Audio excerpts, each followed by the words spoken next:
السلام علیکم۔ میرا نام ڈاکٹر کیسر فاروق ہے۔ میں کنسلٹنٹ فزیشین ہوں، اور آج میں جس چیز کے بارے میں آپ سے بات کروں گا وہ ہے کہ ہم ٹائپ 1 اور ٹائپ 2 شوگر میں کیسے فرق جان سکتے ہیں۔ جو میجورٹی لوگ ہمارے سے بات کرتے ہیں، جب بھی کسی سے بات ہوتی ہے ان سے پوچھتے ہیں کہ آپ کی شوگر کی کون سی قسم ہے، تو سپیچ لیس ہوتے ہیں، کبھی کوئی صحیح طریقے سے جواب نہیں دے پاتا کہ وہ ٹائپ 1 ہے یا ٹائپ 2 ہے۔ یہ فرق جاننا بہت ضروری ہوتا ہے، کیونکہ اگر یہ فرق نامعلوم ہو تو ٹریٹمنٹ سارا ڈیفرنٹ ہو سکتا ہے، اور کسی کے لیے بہت زیادہ یہ نقصان دہ بھی ہو سکتا ہے۔ اگر ہم ٹائپ 1 والے پیشنٹ کی بات کریں، اگر ہم انہیں ٹیبلٹس پہ سٹارٹ کریں تو ان کے لیے وہ ڈینجرس ہو سکتا ہے۔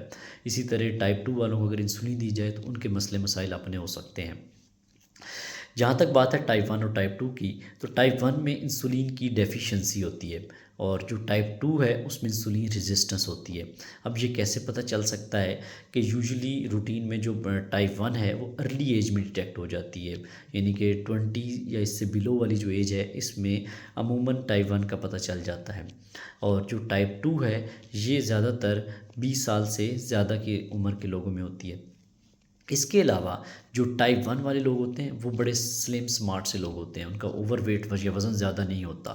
جو ٹائپ 2 کے لوگ ہیں وہ اوور ویٹ ہوتے ہیں زیادہ تر، اور ان کا جسم موٹا ہوتا ہے، زیادہ تر کا لوگوں کا اوبیسٹی ہوتی ہے ساتھ میں۔ اس کے علاوہ بعض دفعہ کیونکہ موٹاپے کا ریشو بہت زیادہ بڑھ گئی ہے، تو بعض دفعہ ٹائپ 1 اور ٹائپ 2 اوور لیپ بھی ہو سکتی ہیں، یعنی کہ ٹائپ 1 جو ہے وہ تھوڑی سی لیٹ سٹیج میں آ سکتی ہے، اور ٹائپ 2 جو ہے وہ جلدی بھی آ سکتی ہے۔ تو اس لیے یہ فرق بعض دفعہ مکمل طور پہ واضح نہیں ہوتا۔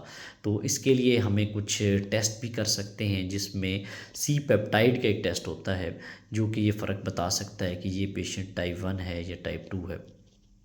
دوسرا، جو پیشنٹ ٹائپ 1 والے ہوں انہیں انسولین کی ضرورت ہوتی ہے، وہ انسولین کے بغیر ان کا سروائیول نہیں ہوتا، اور جو ٹائپ 2 کے ہیں وہ اپنی شوگر ڈائٹ سے، میڈیکیشن سے، اورل ٹیبلٹ سے کنٹرول کر سکتے ہیں، ان میں انسولین کی ایسا ضرورت نہیں ہوتی، اور انسولین کی ضرورت پڑتی ہے لیکن وہ کچھ وجوہات ہوتی ہیں جن میں ہمیں انسولین دینی ہوتی ہے، لیکن روٹین میں ہم ان میں انسولین کا استعمال نہیں کرواتے۔